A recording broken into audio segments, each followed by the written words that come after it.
स्वातीज रेसिपीमध्ये सर्वांचे खूप स्वागत। आज आपण मस्त परफेक्ट असा मेदूवडा घरच्या घरी कसा बनवायचा, हॉटेल रेस्टॉरंटपेक्षा भारी मेदूवडा घरच्या घरी बनवता येतो, त्यासाठी सोपी पद्धत दाखवलेली आहे। व्हिडिओ शेवटपर्यंत नक्की पहा।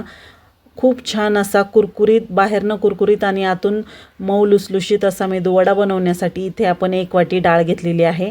डाळ 3 वेळा पाण्याने स्वच्छ धुवून घ्यायची आणि 3 वाटी पाणी ठेवून 4 तास भिजत ठेवायची डाळ।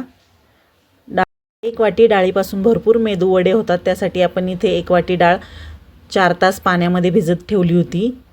मी आधीच भिजत घातली होती। 4 तासानंतर तुम्ही पाहू शकता किती छान फुललेली आहे, चांगली भिजलेली आहे। आता मिक्सरचं भांडं घेतलंय, त्यामध्ये आपल्याला डाळ वाटून घ्यायची आहे। डाळीमध्ये जास्त पाणी वापरायचं नाही, सुरुवातीला कोरडीच डाळ वाटून घ्यायची। शक्य होईल तेवढं कमीत कमी पाण्यामध्ये डाळ वाटून घ्यायची। सुरुवातीला पाणी निथळून डाळ वाटून घ्यायची आणि मग नंतर गरज पडली तर 1-2 चमचे पाणी टाकायचं आहे। जेवढी जास्त घट्ट डाळ तुम्ही वाटसाल तेवढं चांगला परफेक्ट मेदूवडा होतो, आकारही छान होतो त्याचा आणि तेलकटही होत नाही। जास्त पाणी टाकलं तर तेलकट होतात मेदूवडे। तर मी सुरुवातीला पाणी न टाकता वाटून घेतलेली आहे डाळ। आता 1 ते 2 चमचे पाणी टाकून पुन्हा एकदा वाटून घेत आहे। डाळ चांगली बारीक वाटून घ्यायची, एकदम बारीक झाली पाहिजे, हे पहा। अशा पद्धतीने डाळ घट्ट वाटायची। मी 2 ते 3 चमचे पाणी टाकलेलं आहे। चमच्याने डाळ खाली पडली नाही पाहिजे उचलल्यावर। तुम्ही पाहू शकता व्हिडिओमध्ये मी घट्ट डाळ वाटून घेतलेली आहे। अशी चमच्यात पकडली की लगेच पडली नाही पाहिजे, एवढी घट्ट डाळ वाटायची, म्हणजे छान कमी तेलकट मेदूवडे तयार होतात। आता चवीप्रमाणे मीठ टाकायचं यामध्ये। 2-3 कढीपत्त्याची पानं तुकडे करून घेतलेले आहेत, आवडत असेल तरच टाका। आणि 1 मिरची टाकत आहे। तर आता हे व्यवस्थित फेटून घ्यायचं आहे।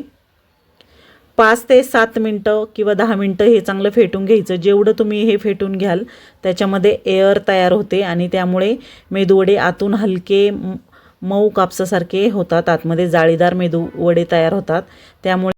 त्यामुळे 5 ते 7 मिनिटे चांगलं फेटून घेण्याची स्टेप स्किप करायची नाही, नाहीतर मेदूवडे आतून चांगले जाळीदार होणार नाहीत। तर 5 ते 7 मिनिटं मी छान फेटून घेतलेलं आहे। तुम्ही हातानेही फेटून घेऊ शकता किंवा एखादा चमचा किंवा विस्करनेही फेटून घेऊ शकता। तर 5 ते 7 मिनिटे मी डाळ चांगली फेटून घेतलेली आहे। डाळ चांगली फेटून झाली की नाही हे कसं ओळखायचं, एका वाटीमध्ये पाणी घेतलेलं आहे मी आणि त्यात थोडीशी वाटलेली डाळ टाकलेली आहे। तुम्ही पाहू शकता ही वरती तरंगलेली आहे, म्हणजे आपली डाळ चांगली फेटली गेलेली आहे। जर ही डाळ खाली जाऊन बसली असती वाटलेली गेलेली तर चांगली डाळ फेटली गेली नाही असं समजायचं, पण ही वरती तरंगली म्हणजे चांगली डाळ फेटली गेलेली आहे।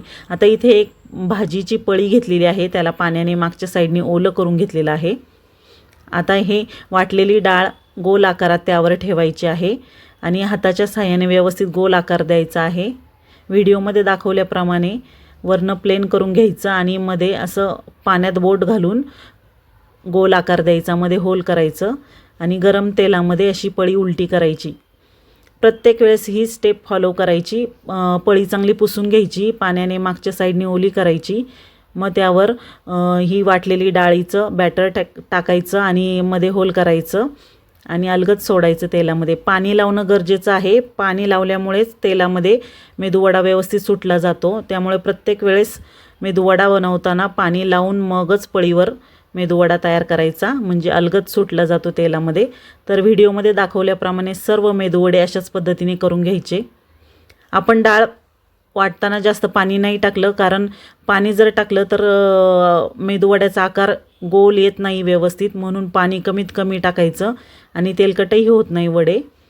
आता मीडियम फ्लेमवर वडे चांगले तळून घ्यायचे आहेत, लो फ्लेमवर तळायचे नाही, नाहीतर तेलकट होतात वडे। तर छान वडे दोन्ही बाजूने चांगले तळून घ्यायचे आहेत। तुम्ही पाहू शकता किती मस्त परफेक्ट मेदूवडे तयार झालेले आहेत घरच्या घरी, आणि बाहेरनं कुरकुरीत आणि आतून एकदम जाळीदार स्पंजी असे वडे तयार झाले। हे मेदूवडे खोबऱ्याच्या चटणीबरोबर आणि सांबारबरोबर खायला 1 नंबर लागतात। खोबऱ्याची चटणी मागे मी पोस्ट केलेली आहे, नक्की पहा, आणि सांबारची रेसिपीही मी परवा पोस्ट केलेली आहे, नक्की जाऊन पहा तुम्ही। आणि मेदूवडे या पद्धतीने नक्की करून पहा, आणि जर आवडले असतील मेदूवडे तर नक्की व्हिडिओला लाईक करा, शेअर करा, आणि स्वातीज रेसिपी चॅनलला सबस्क्राईब केले नसेल तर नक्की सबस्क्राईब करा, आणि नवीन रेसिपीच्या नोटिफिकेशनसाठी सोबतच बेल आयकॉन प्रेस करा, म्हणजे माझ्या येणाऱ्या नवीन व्हिडिओंची नोटिफिकेशन तुम्हाला सर्वात आधी मिळेल. तर बाय बाय.